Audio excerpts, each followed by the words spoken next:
Bismillahirrahmanirrahim. Assalamualaikum warahmatullahi wabarakatuh. Alhamdulillahirabbil alamin. Allahumma sayyidina Muhammad wa ala ali sayyidina Muhammad. Berjumpa dengan saya kembali di sini dengan Agun. Kesempatan kali ini saya akan berbagi hadis, akan membacakan hadis tentang doa ya. Perkara tentang doa ini sangat penting. Kenapa? Karena doa ini adalah dalam satu hadis dikatakan sebagai senjatanya orang beriman. Jadi kalau ada orang mengaku beriman, orang Islam mengaku beriman, dan dia malas berdoa kepada Allah, tidak mau dia punya hajat tapi dia malas berdoa kepada Allah, maka dikatakan dia adalah orang yang sombong. Jadi kalau ada orang tidak mau berdoa kepada Allah, maka dia akan termasuk di dalam golongan orang-orang menyombongkan diri. Nah, hadis yang saya akan bacakan ini adalah tentang doa dan takdir. Ada kalanya kenapa kita manusia ditimpa takdir yang buruk, takdir yang tidak baik. Ada beberapa penyebab. Salah satunya adalah karena dia malas berdoa. Kemudian adalah maksiat. Jadi ketika seseorang berbuat maksiat, berbuat dosa, maka itu sesungguhnya hal yang menjadikan dia terhalang dari rezeki. Maka kenapa orang kadang-kadang rezekinya seret, rezekinya tertunda, karena boleh jadi dia telah melakukan maksiat, baik yang dia sadari ataupun yang tidak dia sadari. Saya akan bacakan hadisnya ya. Bismillahirrahmanirrahim. Saya bacakan artinya saja. Dari Sauban radhiyallahu anhu, dari Rasulullah SAW bersabda, tidak ada yang dapat menolak takdir kecuali doa. Tidak ada yang dapat menolak takdir kecuali doa. Dan tidak ada yang dapat menambah umur kecuali kebajikan. Dan sesungguhnya rezeki seseorang bisa terhalang dengan sebab dosa yang telah ia lakukan. Hadis riwayat Hakim, dia berkata ini adalah hadis yang sanadnya sahih. Namun Bukhari dan Muslim tidak meriwayatkannya di dalam kitab sahih mereka. Dan kitab hadis ini disepakati oleh Imam Az-Zahabi. Jadi hadis ini tidak ada diriwayatkan di dalam kitab Bukhari Muslim, tetapi syarat hadisnya sesuai dengan syarat Bukhari Muslim. Nah, syarat hadisnya atau penjelasan dari hadis ini adalah tidak ada yang dapat menolak takdir kecuali doa. Tidak ada yang dapat menolak takdir kecuali doa. Yang dimaksud dengan takdir di sini adalah terjadinya musibah yang dikhawatirkan seseorang dan dihindari. Jadi kalau seseorang ini dia rajin berdoa, maka dia akan Allah hindarkan daripada musibah. Jadi doa itu penghalang musibah atau bala. Misalnya seseorang takut terjadi sesuatu gitu kan, terjadi musibah, terjadi bala bencana pada dirinya gitu.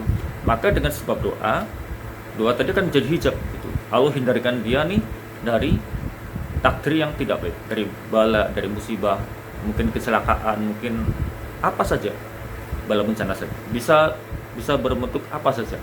Mungkin juga dia akan terhindar dari banjir bandang atau terhindar dari tanah longsor. Kan sering kita dengar ya, ada suatu daerah itu di kawasan bencana itu tanah longsor gitu kan, ada satu rumah selamat gitu, sedangkan rumah-rumah tetangganya semuanya terkena tanah longsor gitu, hilang gitu, tidak berbekas, tapi rumah dia selamat. Nah, boleh jadi si pemilik rumah tadi atau yang tuan rumah tadi dia memanjatkan doa, dia rajin memanjatkan doa sehingga Allah hindarkan dia dari bencana.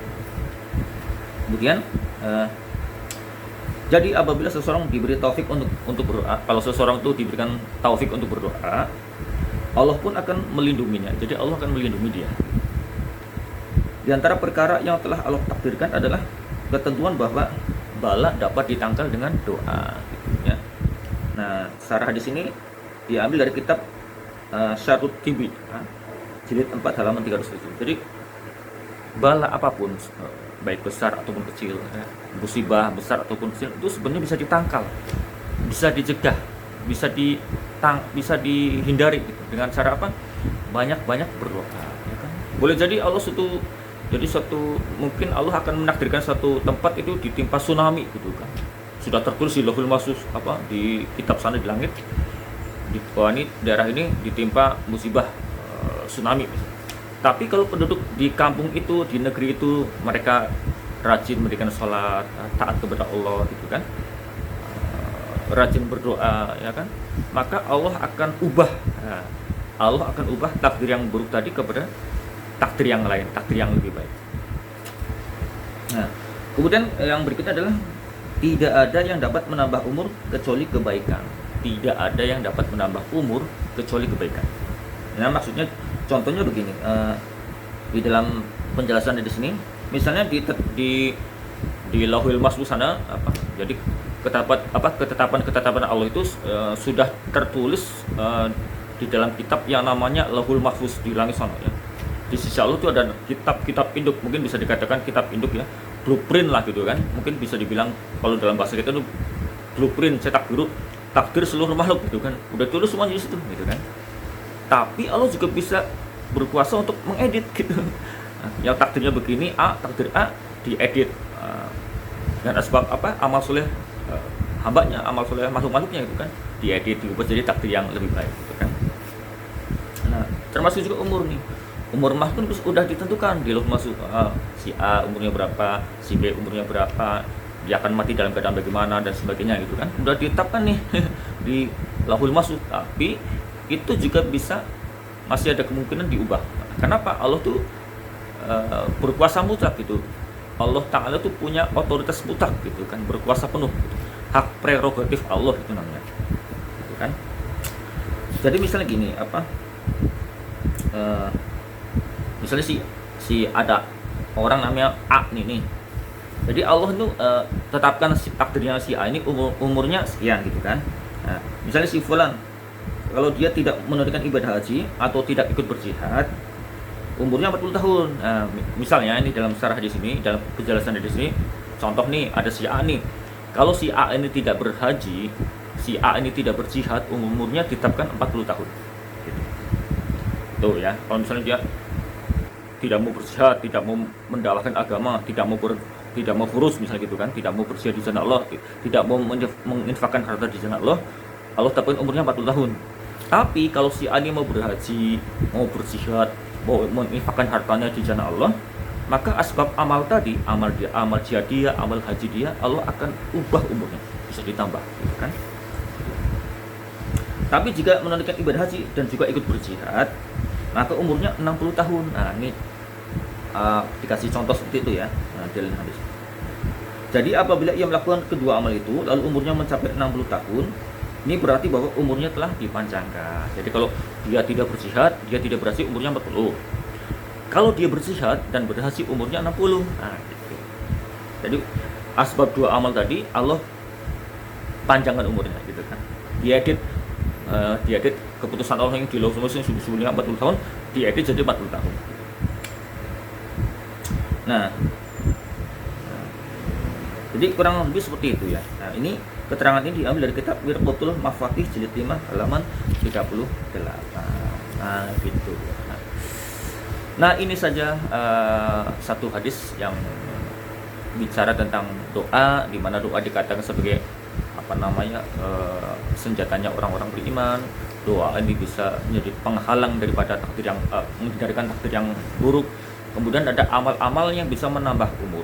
Kebaikan-kebaikan amal soleh kita bisa menambah umur gitu kan. Demikian saudara-saudara semuanya, mudah-mudahan apa yang saya bacakan bermanfaat untuk diri saya, juga bermanfaat bagi Anda sekalian, bapak-bapak, ibu sekalian, atau saudara-saudara muslim sekalian di mana saja Anda berada. Nah, kalau misalnya